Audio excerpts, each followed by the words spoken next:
Mr. President, today is a terrible day. It is a terrible day for millions of working families in this country who just want Congress to work for them.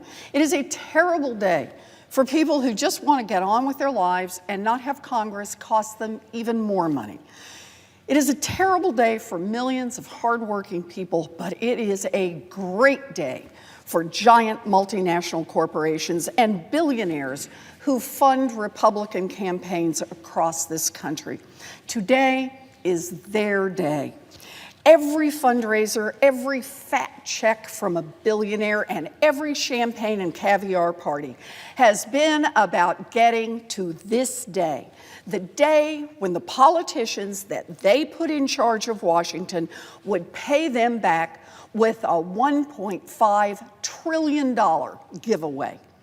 Now, supporters of this bill call it tax reform. It's not tax reform, it is a heist that steals from millions of middle-class families and hands that money over to the wealthy.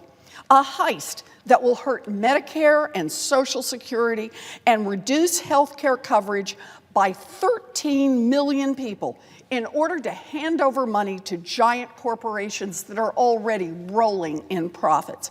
A heist that will hurt our economy and blow a hole in our national debt. The American people have seen through this scam. They see through every lie that's been pushed forward. They know that this bill doesn't provide middle-class tax relief. It ultimately raises taxes on more than 60% of working families in this country. They know that this bill does not promote economic growth. Nonpartisan projections have shown it will have a negligible impact. Even former Republican officials admit it. And they know that this bill won't raise wages for working people. Corporate CEOs have already said so. Those CEOs have told everyone who would listen that when they get their truckloads of money from the GOP tax bill, they will turn right around and funnel that money to their wealthy shareholders. And they know that this bill isn't even to help Americans.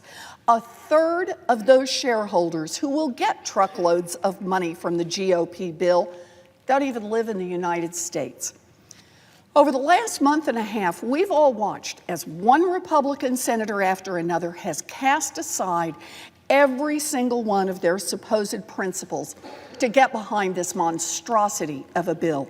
Real relief for the middle class? Gone. Concern about the national debt? Gone. Concern about economic growth? Gone. Now, there's only one principle left: reward billionaire campaign donors. This is not a conspiracy theory. It is not a partisan attack. It is what Republicans in Congress are saying in public to reporters.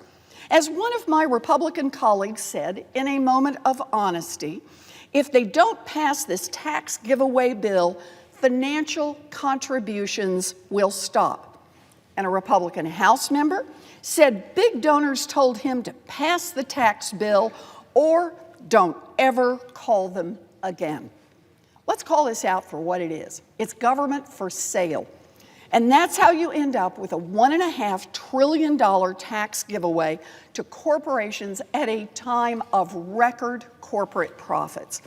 You know, it's not supposed to be this way.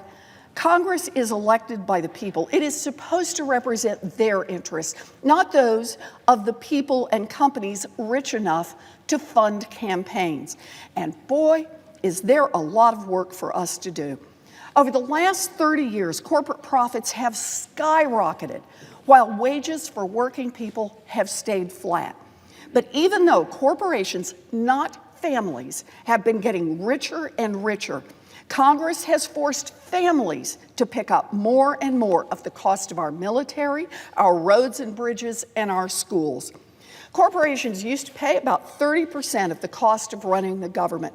Now, it's under 10%.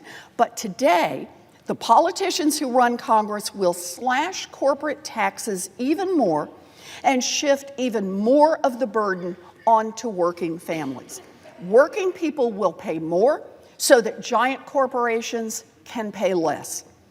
There is no better example of this than the bill's treatment of Wells Fargo. Last year, we found out that Wells Fargo had opened millions of fake accounts so that executives could goose their sales numbers, drive up stock prices, and rake in bigger bonuses. And it turns out Wells Fargo has also charged 500,000 customers for auto insurance they didn't need, which meant a lot of people, including soldiers and sailors and Marines, got their cars repossessed. Sounds pretty sleazy, huh? But instead of holding them accountable for cheating their customers, this Congress is on the verge of passing a tax bill that will shower more free money on Wells Fargo than any bank in the country. That is right. When this bill passes, the punishment for Wells Fargo's cheating millions of Americans will be a big gift-wrapped present worth billions of dollars in tax giveaways. This tax bill is shameful, and it is the result of a shameful process. No hearings on a bill that overhauls the tax code and shifts around trillions of dollars. No input from a single Democrat. No time for vetting by actual tax experts. Oh, big-time donors are happy, very happy, with this outrageous tax heist. But the American people are angry, and they are right to be angry. Over and over, again and again, they watch this Congress ignore their pressing problems, ignore children's health insurance, ignore flat wages, ignore an opioid crisis, ignore hurricanes and wildfires, ignore working families that are ripped apart by greedy politicians and politics built right here in Washington.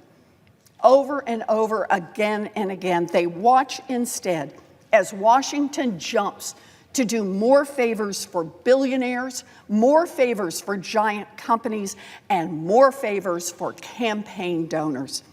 Today is just one more terrible day for hardworking Americans. Just one more terrible day in Washington, where Washington works great for those at the top and won't lift a finger to help anyone else. People's anger is understandable. I share it. And sooner or later, a reckoning is coming. And I promise you this, when it does, when the politicians who lead this Congress and vote for this tax heist are held accountable for turning their backs on the American people who sent us here, then we will be the kind of country we want to be. Then we will be the kind of country we were meant to be. A democracy where everyone, even the richest and the most powerful, pay a fair share, and where we all work to build a better future for all of our kids. Mr. President, I yield the floor.